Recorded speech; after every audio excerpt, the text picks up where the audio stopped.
Okay, welcome to this channel again. And today I'm going to talk about a researcher, Peter Gray, whose work has really influenced my thinking as a teacher, learner, and human being. So, Peter Gray, he's a research professor at Boston College in psychology and neuroscience, whose recent work focuses primarily on children's natural ways of learning and the value of play from an evolutionary perspective. So I think he's got a great personal website where he includes links to his talks, his books, his academic articles, and a lot of these things are easy to access and free on his website.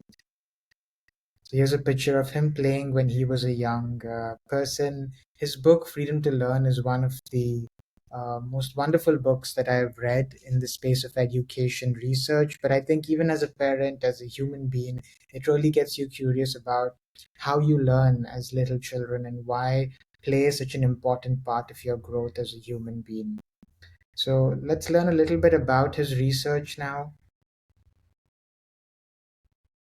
I created a post about his work on my blog that I will link, or you can find on my website. So, Peter Gray, we've gone through his bio. You know how to access his personal website. That's him smiling, happy. Now, what were the main findings in his research? Okay. So, he's extensively studied the role of play in human development, arguing that it is essential for learning, creativity, and psychological well being. His key findings emphasize the following. Play is a natural learning mechanism. Children learn best through self-directed play. The decline of play can lead to mental health issues. Free play, especially in mixed age groups, helps children develop social skills, empathy, and negotiation abilities. Play has been crucial in hunter gatherer societies where children learn survival and social skills through unstructured exploratory activities. His claim is that traditional schooling suppresses play and creativity, whereas alternate education models emphasize self-directed learning. Gray's work advocates for restoring free play in children's lives to promote healthy emotional, cognitive, and social development.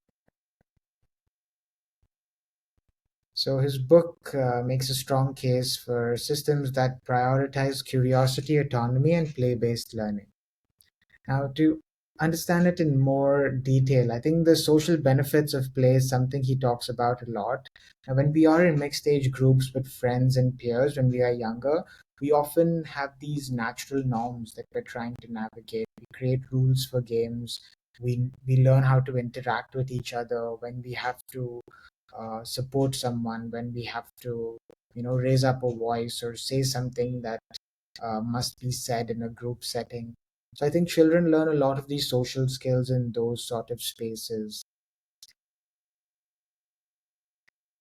He does speak about how, with the rise of technology and, insular urban living, a lot of children don't have the spaces and time allocated to actually engage in free play.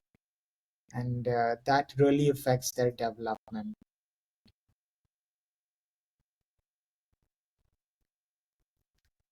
So he studied like alternate schools. I think I differ from him a little bit. I think it's extremely um, inspiring what they do at schools like the Sudbury Valley system, but it's hard to implement that on a larger scale across school systems. I do feel one interesting way to apply his research in school context is to have more recess time through the day and allow kids to play more through the day because I think it's an important part of their development journeys.